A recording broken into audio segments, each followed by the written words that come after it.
Hello, everyone, and welcome to the Illuminated Mind Podcast with me, Matthew Brownstein. I'm here with a dear graduate and staff member now, Sara Ajna. Sarah graduated a few years ago, presented at our conference recently, is the author of a wonderful children's book, sees clients, and is just a wonderful person to have around. So thank you, Sarah, for being here with me.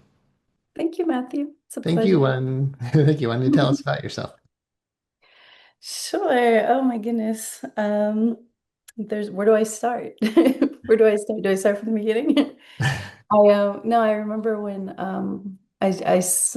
joined the school, I had emailed you and I sent you I introduced myself and gave a little bit of my story. And I remember you're like, why don't we do the podcast? And I was interested, but I was like, let me wait until at least I go through this training and go through the transformation of it. But yeah, I mean, I was, whoever's watching, I'm sure some of my audience on social media will be watching this, but based off of my social media, you never guess that I was born in the desert, right? Because my Hmm. whole theme is water.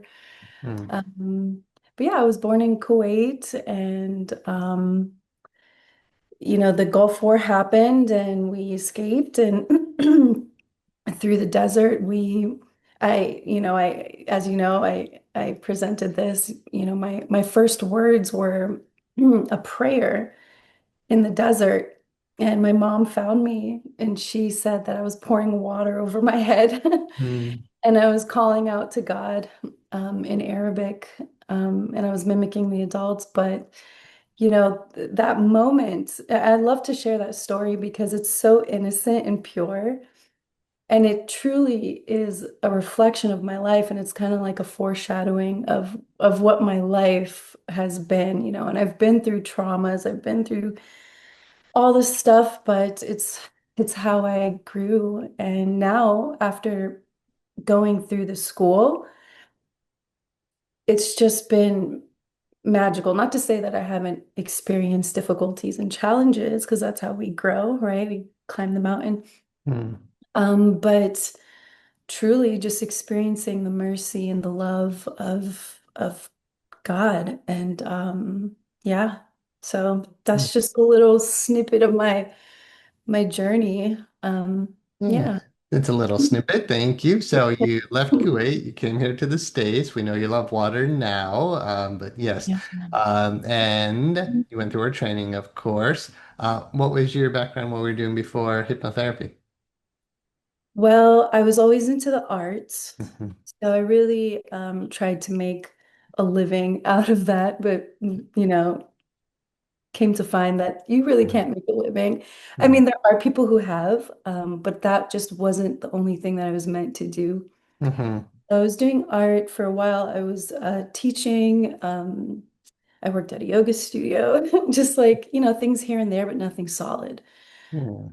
And I was, pretty lost back then. Mhm. But after I found hypnotherapy, what I really love about this work is how creative it is. Mhm. And as an artist, I was able to take all the things I love and all the things Mhm. I do and just put it into hypnotherapy. Nice. Yeah. Beautiful. Yeah, and what led you to hypnotherapy? I hear that you can't really make a great career as an artist. This allowed you to synthesize some of that into the work of hypnotherapy. But yeah, what inspired this instead of massage or Reiki or psychotherapy? Correct. Yeah. Sorry, I have let me take Hmm. some. Honestly, Matthew, I had no idea what hypnotherapy was. Um, this was during 2021. I was just in a really bad place in my life. I lived in a beautiful condo, but I was in a really bad place. And I just didn't know where to go. I didn't know what to do. And I was just like, God, please, please deliver me to a career that is of service. And specifically, I said, that's heart work. Nice. And right in front of me, and that year, I think I read the most books that I've ever read. And right in front of me, I just had this inspiration to look at the credentials of these authors. And right in front of me, there was a book on astral projection. Mm, It's kind of out there, but I picked it up and I looked on the back and it said that this, I've, I can't remember his name, that he was a clinical hypnotherapist. mm, And I was like, what is that? That sounds intriguing. mm, Some research, and lo and behold, there was a school right here in Florida, mhm. and it was your school. And I just did more research, and then I found out that the logo of the school was a heart chakra, and I was like, oh my God. But it wasn't until I went through the process that I really, really felt that this is heart work. This, Yeah. like, I have chills just thinking about it. Like, this is Mhm. heart work. Beautiful. And so God Yeah. answered my prayers. Yeah, I hear that. You're looking for something that was heart-centered. Yeah, Turned out something right in your neighborhood. And yeah, I'm glad you did your research. And of course, once you took the deeper dive, you realized this is significant. Um, yeah, so I remember you actually, I think you said hypnotherapists or hypnotherapy is the work of angels. it is. It Yeah. truly is. Yeah. And another thing, and what made me realize this was because, as you know, I've been researching near-death experiences Mhm. for since I was 20, maybe even before. So 16 years I've been doing this research, just because I love it. It's so interesting to me. And it started because I was just so curious about the purpose of life. And, I'm obsessed with the truth. Mhm. I just want to know the truth about everything, about this world. And so it just started this journey of NDEs. But one thing that is so beautiful about these stories, and I've read thousands of accounts, Mhm. and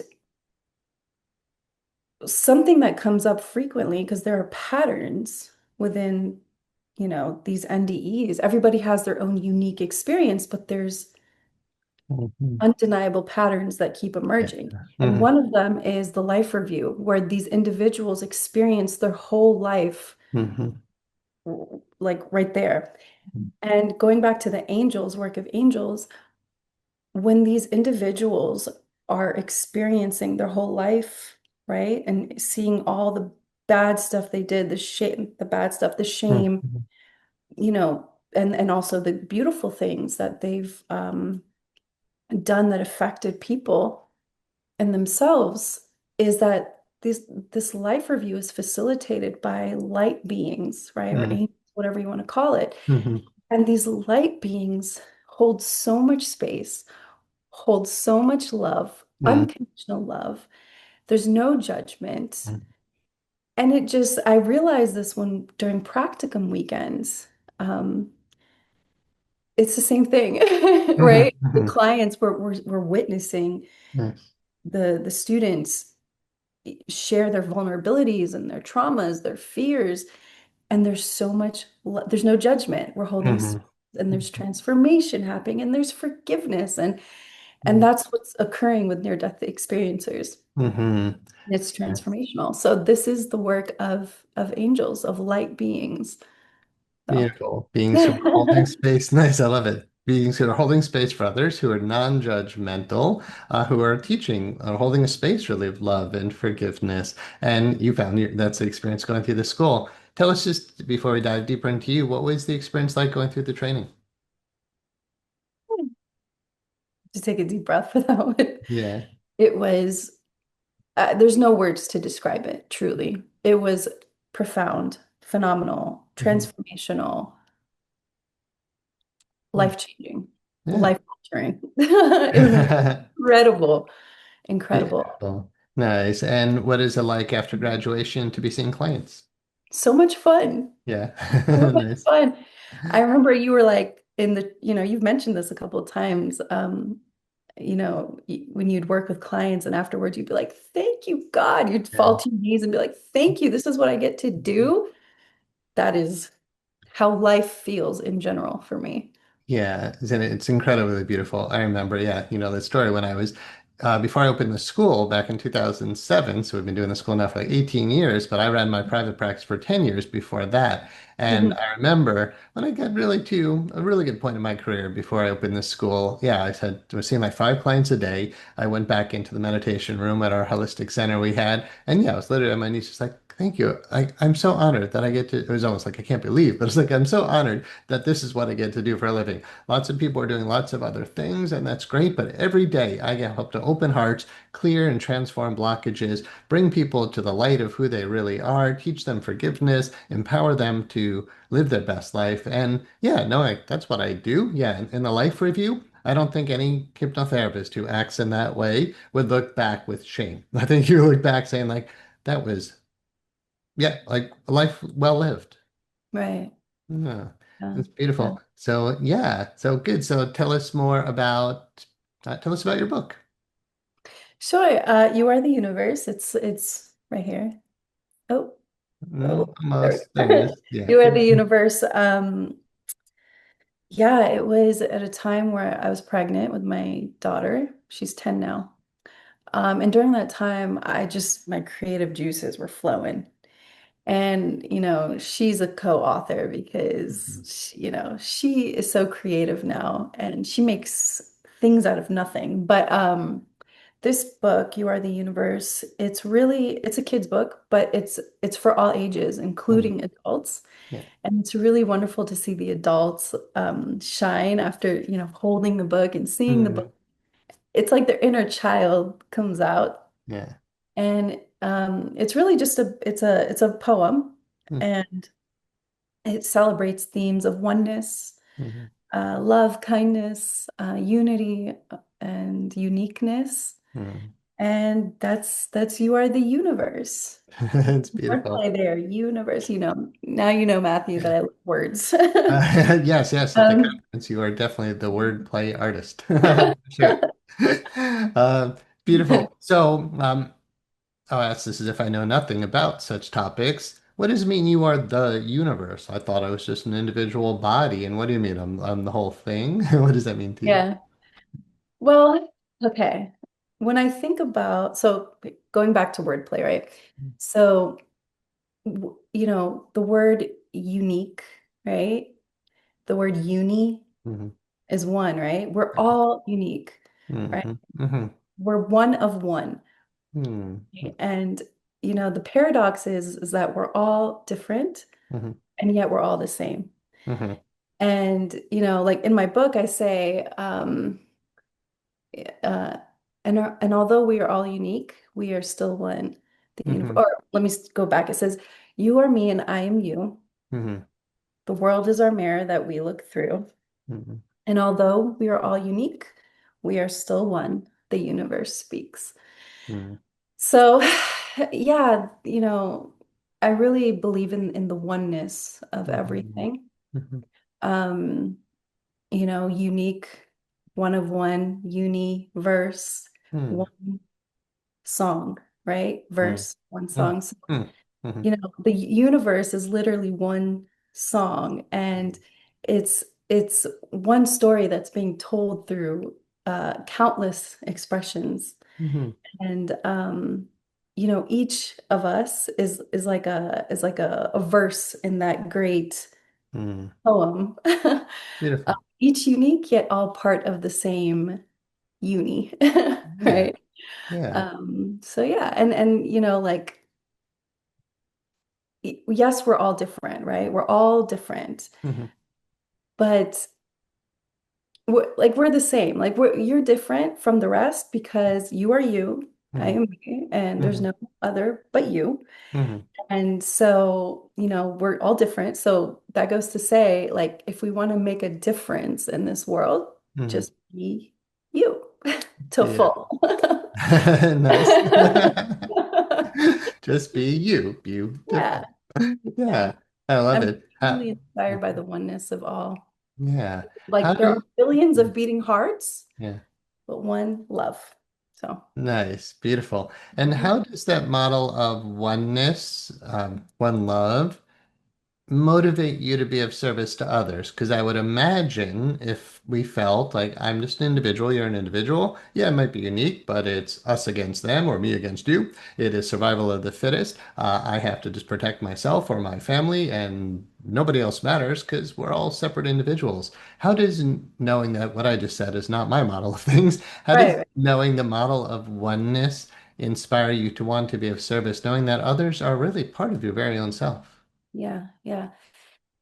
I hear you, and it's sad because, with the things that are going on in the world, it's easy to say, well, oh, that's happening on the other side of the world. It's not affecting me. Hmm. And if that's how you think, not you, but in general, you are gravely wrong because it's Mm. directly impacting you. Yeah. And so even though we are one of one, when we all come together as a collective, we can truly, truly heal the world. And if I'm sick, you're sick too. The rest of the world is sick. Hmm. Yeah. But it just it's just who I am, Matthew. It's Hmm. just who I am. I've always been inspired by the heart. I've always been inspired by forgiveness, by love, by oneness. Hmm. It's just something that's been part of me as far Hmm. as I can remember, even as a kid. Yeah, for And sure. Yeah. yeah, and it goes back to near-death experiences. What I've learned Hmm. is that it all comes back to relationships. It's Hmm. all about Hmm. relationships, how we treat each other. It's not about your achievements. It's not about money. It's Hmm. how we treat one another. It's about the state of your heart.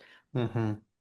Yeah, Yeah, that's I'm beautiful. And how inspired. does yeah, from your studies of NDEs or just your experience of being a spiritual being through eternity, how does your experience of like there's a problem, we're acknowledging that there's suffering and that your suffering is my suffering. How does forgiveness play into that? Forgiveness is everything. Yeah.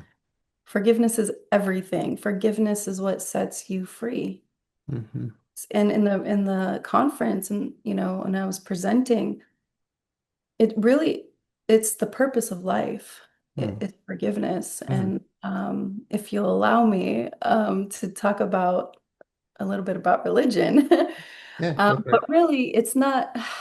It's it's common sense. It's really common it. sense. But I really love this story. When I think about forgiveness, I think about God, first of all. Mm, But I think about the story of Adam and Eve, mm, right? From the Quran's perspective, the version of the Quran, which is the most detailed version. mm, Um, and it really, the way I interpret it, it's really hinting at the purpose of life because it's a story about forgetting. It uh, was never about inherent sin. mhm, So when God told Adam and Eve, don't go near that tree, yeah, right? They forgot. They uh, forgot. And so it was in that moment that God was like, I'm going to teach them about forgiveness. And mm, and mm, really it's a message for everyone. mm, Um, and so God taught them the concept of forgiveness and sincere repentance. And when Adam and Eve, asked for forgiveness, God immediately forgave them. mhm, And it's reflecting the mercy of the Creator mm, and how if God can forgive, and we can all forgive, and forgiveness is for giving, and mm, it's the miracle. And like you said, all suffering is rooted in an unforgiveness mm, in a relationship. mhm, And so forgiveness is everything. yeah, It's healing. It sets you free. It's in the word. yeah, Forgiveness. yeah. Yeah, free. Beautiful. Yeah, I love that. And yeah, in the metaphor, or maybe some people think actual history of Adam and Eve, the idea Hmm. that they basically forgot who they were. And Hmm. the moment that happened, God, Spirit, basically gave the solution for that, and it was Yes, forgive. I remember I was meditating deeply. I think it was back in 2007. I was living in the woods alone for quite a while, just that's in very deep meditation, and I was doing Course in Miracles, which I do. it. And the lesson they're always, somehow centered around forgiveness in some way. But it got to the point where I'm like, there's nothing to forgive. I'm like, then what do you do if your purpose, the course teaches your purpose is to forgive? I'm like, but think I've forgiven everyone. There's nothing coming up where there's animosity, negativity. I've let go of everything I could hold on to. It's like, well, then what's my purpose if it's to forgive? And then the words for means purpose, to give. I'm like, oh, in my natural state, when I don't have to forgive or be forgiven, I'm just here to, the Course would say, to extend the kingdom. But the word that came to me at that moment was forgive really means bless. Like in Mhm. A Course in Miracles, miracles are extensions of love. And it doesn't mean we're walking around just forgiving all these bad people and we're so righteous and I'm just, forgiving all the sinners. It's like that wouldn't be in there. It's just I'm just here to give, to bless. The Course teaches to give all to all. Mhm. And if you're just giving all of yourself in that way, and then as we talked about, that seems because you're in a state of oneness when you're doing that, it leads to compassionate service just because that's what you do when you realize that we're all one. And it sounds like you're saying the near death experience is a great way for souls, for lack of a better word, to maybe review. Did you catch on to that yet? Or are you still, so how do you feel about the near death experience when somebody maybe in their counsel, when the guides or whomever are telling them, helping them to look at their life?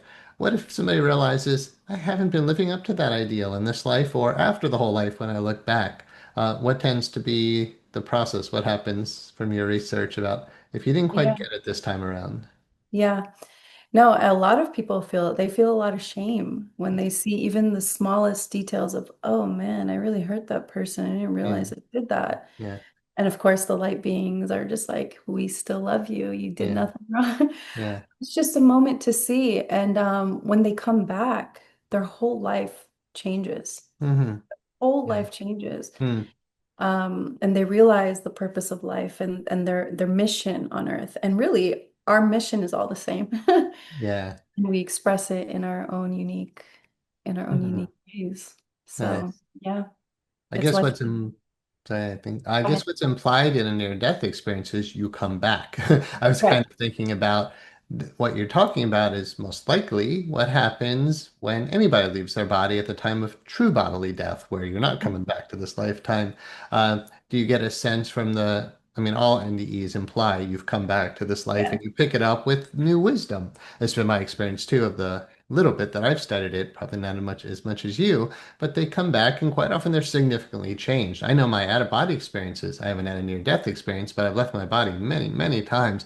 Every Mhm. time I come back with a reminder that I am spirit, it completely changes the worldview. But you get a sense of if you don't come back when the body dies and you haven't quite figured it out yet, do you get a sense the near death literature is talking about reincarnation or what happens if your body isn't available to come back when you haven't learned all your lessons yet? Or I don't buy into the lessons model, but you haven't quite figured out who you are yet. Yeah.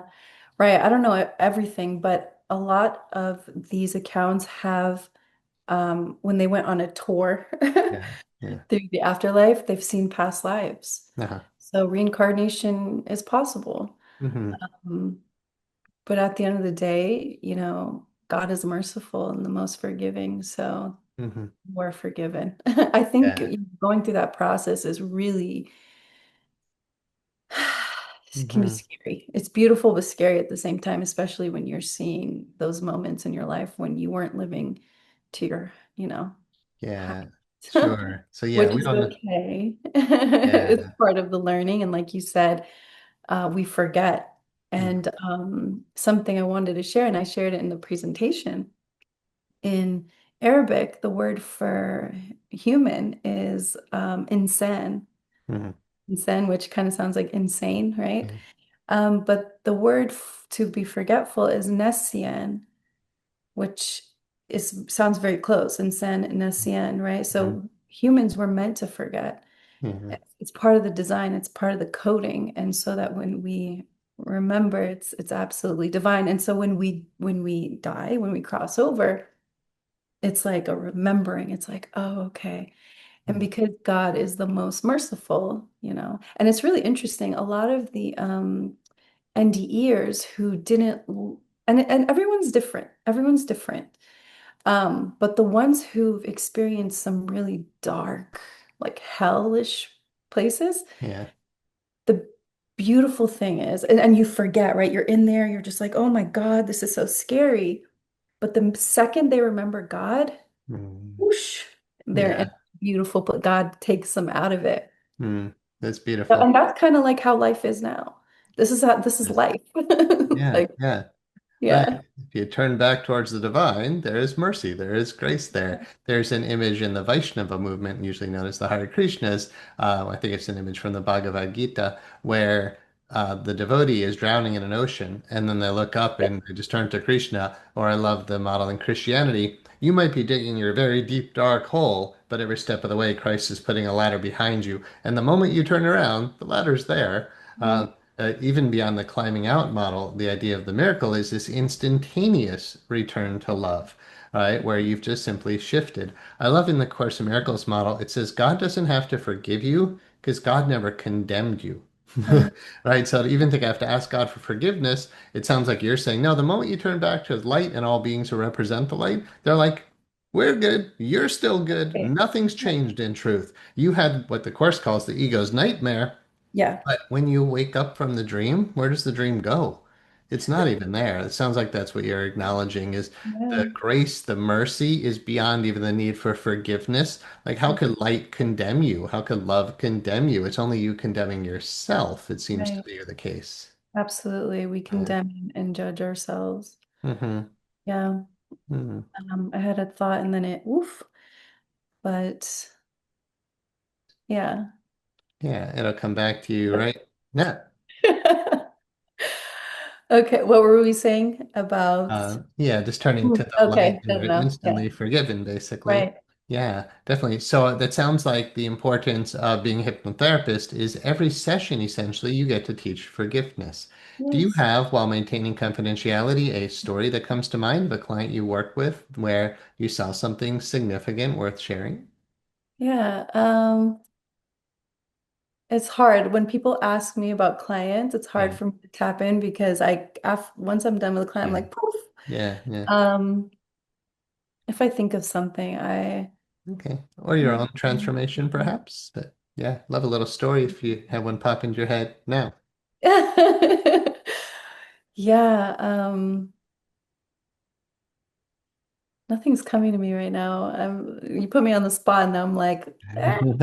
No, it's funny. Whenever anybody asks me about clients and I'm like, oh, it's just I don't know. Once I'm done with a client, it's like, Hmm. Yeah.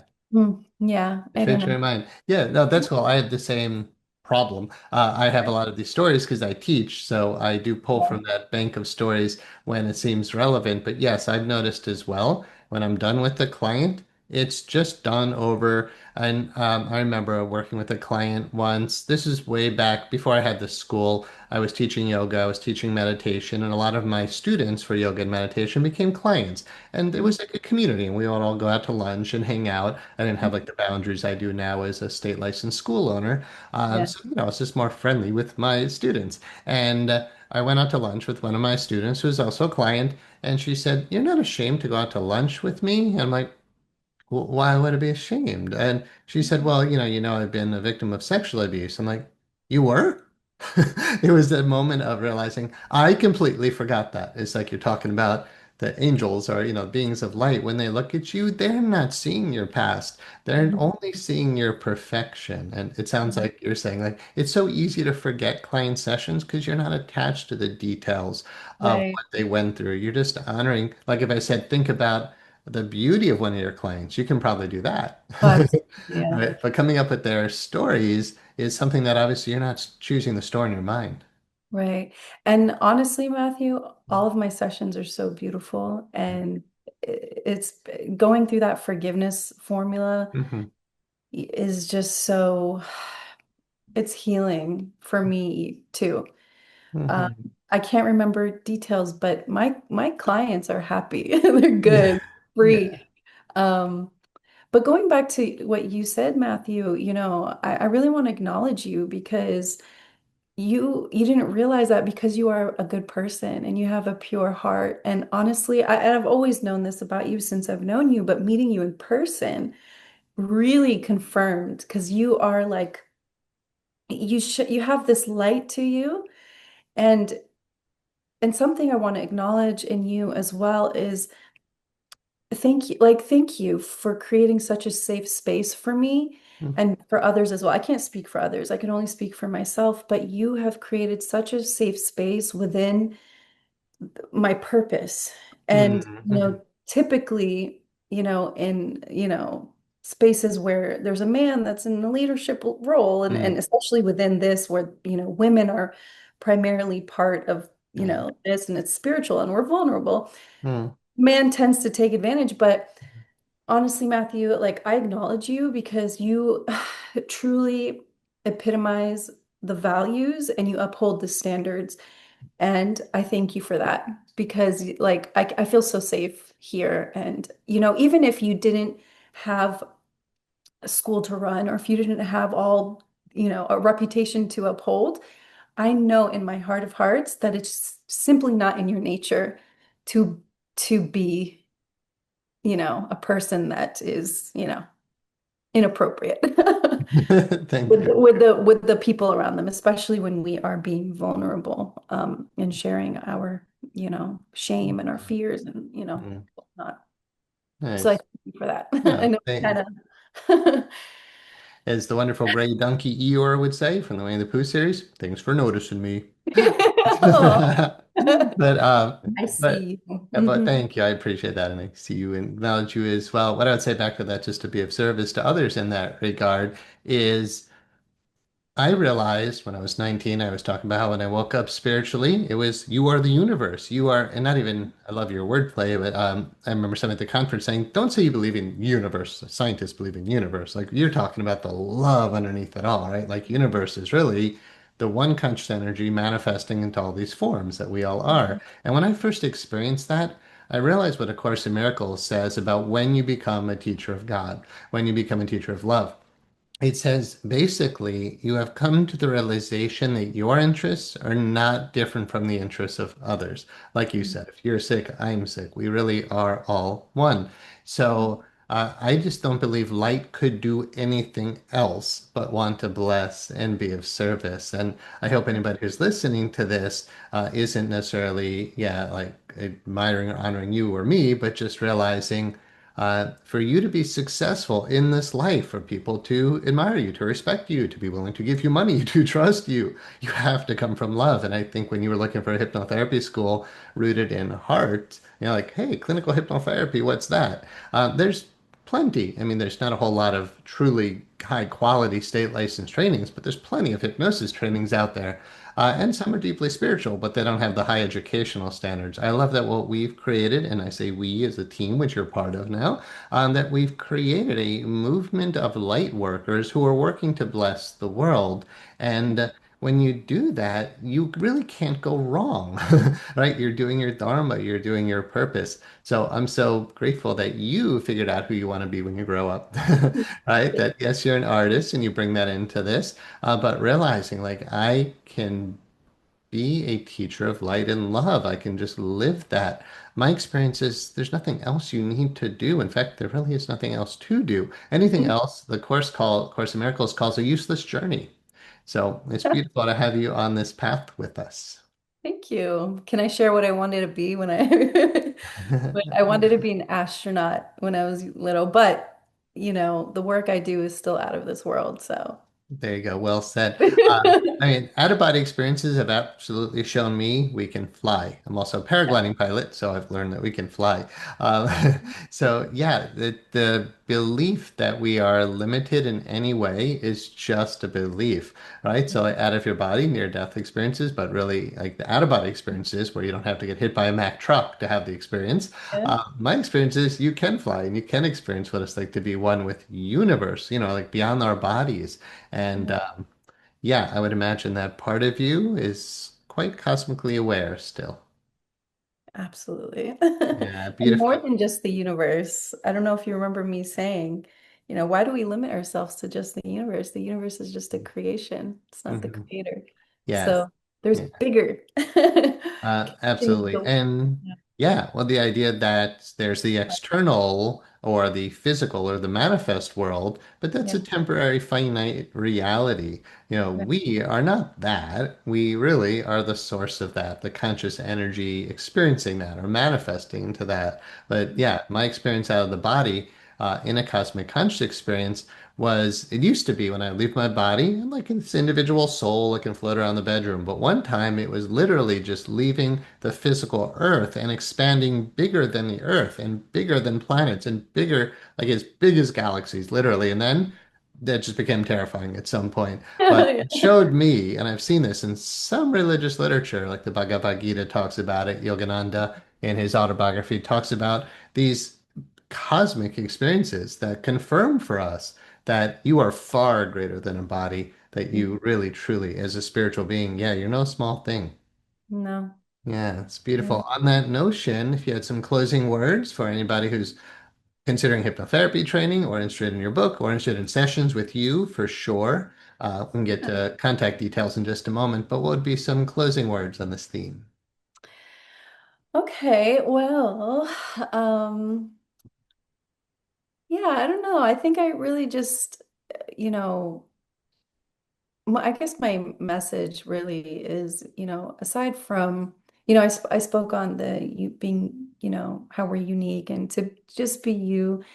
And, part of embracing and embodying the uniqueness, is really devoting your life to the art of surrender, right? So if if God is the one who gives life and takes it away, then what about everything in between, right? We didn't create ourselves. We had Mhm. no control of that, and we have no control of when we're gonna return, right? So we forget that the same hand and that created us is also the one gently guiding Nice. uh, the moment ever in between, and the in between is right now, right? Mhm. We're in the in between. So what makes us, believe that God isn't also orchestrating with the same perfect wisdom? So what I'm saying is, life is a paradox. We're living, we're and the in between is, a constant also is also a constant dying and rebirthing. Mhm. And so it's just all about surrender and divine orchestration. So just give yourself, just Mhm. trust yourself. And like we said, life is about forgiving, giving of yourself. Mhm. And so be that gift because, what do we do with gifts? We give them away. So Mhm. just continue to give of yourself, and just trust, surrender, just Yeah, surrender. You're beautiful. good. You're good to go. It sounds like you figured it out. Yeah, the term in Sanskrit is well, really like seva in Sanskrit means selfless service, and surrender really tends to be just the deepest teaching. So you're talking about like in between the thing called birth, in between the thing called death, there's this thing that we're calling life, and surrender that to the divine is what I hear you saying. Uh, Yeah.